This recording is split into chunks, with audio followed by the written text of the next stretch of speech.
Bem-vindos a mais uma aula de ciências. Eu sou a professora Jéssica e na aula de hoje nós veremos sobre os grupos alimentares e suas funções. Vamos lá? Então, para a gente começar, a gente vai ver aí primeiramente qual que é a definição de um alimento e qual que é a necessidade, qual que é a justificativa, da gente precisar se alimentar diariamente. Por que a gente precisa do alimento em si? O que ele faz no nosso corpo? Para começar, a definição que a gente tem aí é que alimento é todo o material nutritivo, ou seja, todo aquele que vai acabar fornecendo substâncias para manter o nosso organismo com vida, ou seja, para manter o nosso organismo funcionando. Aí nas imagens vocês têm algumas representações do que seriam os alimentos, mas claro que para além disso nós também temos outros exemplos. E a justificativa aí da necessidade, do porquê que a gente precisa se alimentar diariamente, nós temos aí pelo menos 4 justificativas. Dentre elas nós temos que através dos alimentos que nós vamos adquirir energia e nutrientes para os nossos corpos, também tem aí a questão da prevenção contra várias doenças, são os alimentos também que vão fornecer matéria-prima para a construção de novas células e são os alimentos também que vão fazer o reparo, ou seja, vão estar fazendo a nossa manutenção. Então, ao mesmo tempo que o alimento garante energia para o nosso corpo, ele também vai estar regulando as nossas atividades, porque é através dos alimentos que a gente vai estar adquirindo resistência contra muitas doenças, é através dos alimentos também que a gente garante que o nosso material celular esteja sendo renovado constantemente e é através também da alimentação que a gente vai estar fazendo uma revisão diária do que o nosso corpo precisa e do que ele não precisa para estar atuando e, consequentemente, realizando tudo o que ele precisa. Além disso, vale a gente trazer também que quando a gente se alimenta, nós vamos estar adquirindo nutrientes. Só que vale a gente trazer também que nem todo alimento vai fornecer de fato os nutrientes que o nosso corpo necessita. E aí, mais uma vez, aparece a definição para vocês do que seriam os alimentos. A gente tem uma imagem aí, mas vale a gente trazer que os alimentos são substâncias que podem estar no estado sólido ou líquido, que após ingeridos são degradados e utilizados pelo organismo em diversos processos, em um deles na obtenção de energia. Ou seja, para que o nosso corpo consiga fazer o aproveitamento do alimento em si, mais do que engolir o alimento, a gente precisa fazer a quebra dele, porque à medida que ele vai sendo quebrado em partículas cada vez menores, o nosso corpo vai conseguindo então retirar daquele alimento o que ele pode oferecer de bom. E aí o que não for necessário, o nosso corpo vai acabar excluindo. E aí, como eu disse para vocês também, através dos alimentos nós vamos conseguir nutrientes. E esses nutrientes, como é que a gente pode definir? Esses nutrientes são substâncias que são indispensáveis para o nosso funcionamento. E aí vale a gente trazer que esses nutrientes estão divididos em 2 grupos. Nós temos os macronutrientes e também os micronutrientes. O que seriam isso? Os macronutrientes são aqueles que o nosso corpo precisa em uma quantidade maior. Nesse caso, nós estamos falando aí dos carboidratos, estamos falando também das proteínas e estamos falando aí também da questão de uma parte dos lipídios.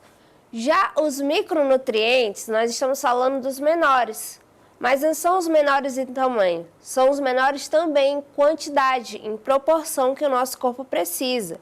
Os micronutrientes são aqueles que o nosso corpo precisa em uma quantidade bem menor. Aí, no caso, a gente pode falar a respeito das vitaminas e também a respeito dos sais minerais. E todos juntos, tantos que a gente precisa em uma quantidade maior, quanto aqueles que a gente vai utilizar em uma quantidade menor, juntos vão fazer com que o nosso corpo funcione plenamente, funcione na maneira ideal. E aí, quando a gente fala da alimentação, é muito importante que a gente tenha em mente também que uma alimentação é muito mais do que um processo de ingestão de nutrientes. Por quê? Porque a alimentação é um processo também de assimilação. é um processo da gente separar, né, e da gente saber qual que vai ser a importância de cada coisa que a gente está ingerindo. Como eu já falei para vocês, através dos alimentos a gente consegue regular as nossas funções vitais. E dentro dessas funções vitais, o que a gente pode estar de importante que vai acontecer no nosso corpo?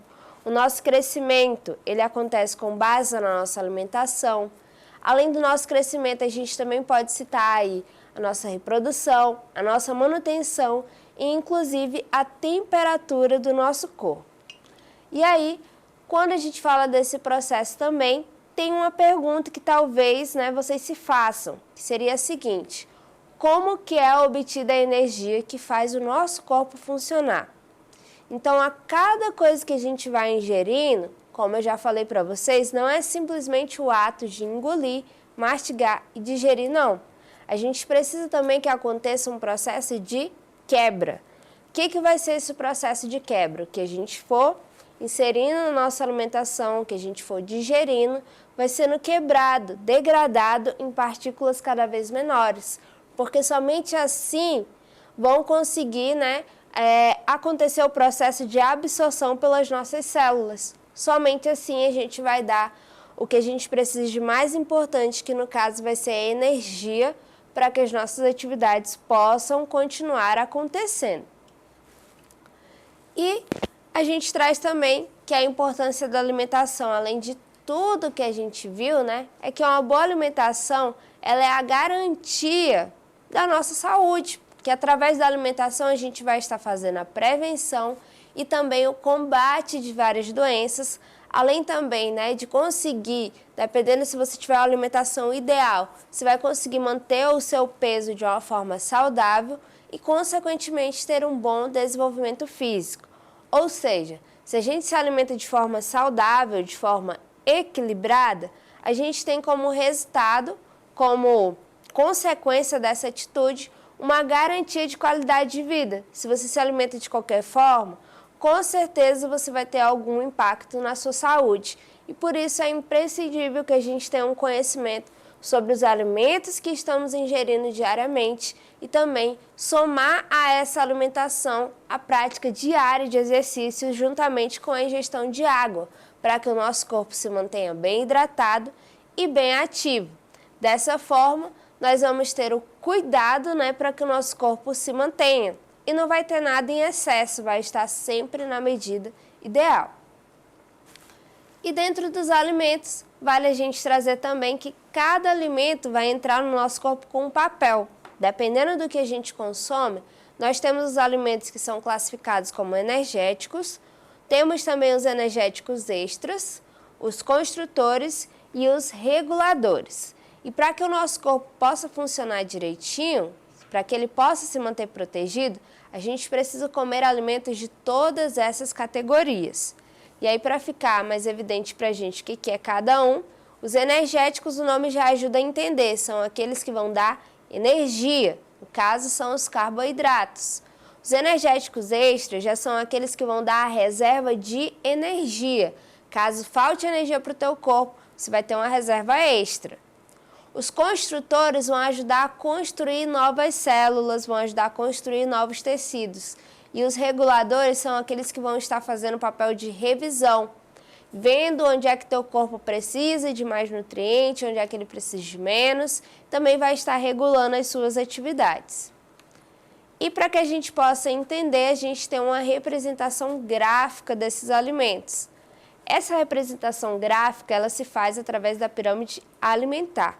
Como vocês podem ver, a pirâmide aí, ela tem grupos diferentes. E o que acontece nesses grupos? No grupo de baixo vai ser a nossa base, ou seja, são aquele grupo, né, que a gente vai precisar numa quantidade maior. Conforme essa pirâmide vai afunilando, vai chegando no topo, a gente vê que as proporções vão ficando menores, o que indica que são aqueles que o nosso corpo vai necessitar em uma quantidade menor, como é o caso dos energéticos extras. Já falei para vocês, se é reserva de energia, a gente só precisa de uma pequena taxa no nosso corpo, porque se fosse ao inverso, faltaria aí muitas funções no nosso organismo. E aí, como vocês podem ver, bem próximo da base a gente tem água, Logo após, nós temos os alimentos energéticos, energia é o que a gente mais precisa. Acima nós temos dois grupos, que são os reguladores.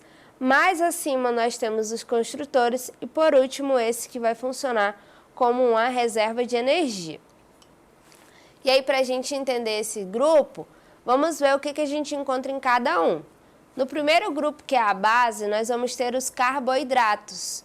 E esses carboidratos são aqueles alimentos que vão fornecer energia, né? Ou seja, são aqueles que vão converter, vão sofrer uma conversão de açúcar no sangue. Quem que a gente pode citar como integrantes do grupo 1? Nós podemos citar aí arroz, pão, massas, mandiocas e muitos outros. Seguindo aí o grupo de cima, nós temos o grupo 2 e o grupo 3, mais ou menos na mesma proporção. No grupo 2 nós temos verduras e legumes, no grupo 3 nós temos as frutas. As verduras e legumes vão estar oferecendo para o nosso corpo diferentes vitaminas e minerais, ou seja, vão ajudar no controle e funcionamento do corpo. Já no grupo 3, que são as frutas, também vão ser fontes de vitaminas, de fibras e minerais, só que de uma outra forma. Esses grupos aí, não precisa nem a gente citar quem são os integrantes, a gente consegue visualmente verificar quem são. Nas verduras e legumes, a gente poderia, dar preferência para as verduras e legumes da época, bem como das frutas também. E seguindo, no grupo 4, nós temos leites e derivados. Ao lado desse grupo, nós temos o grupo de carnes e ovos. E ao lado, nós temos leguminosas e oleaginosas.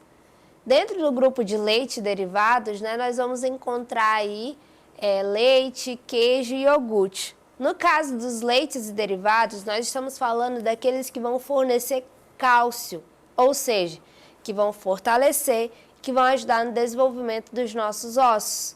Já no grupo 5, que é o grupo de carnes e ovos, nós podemos citar aí aqueles que vão garantir proteína para o nosso corpo.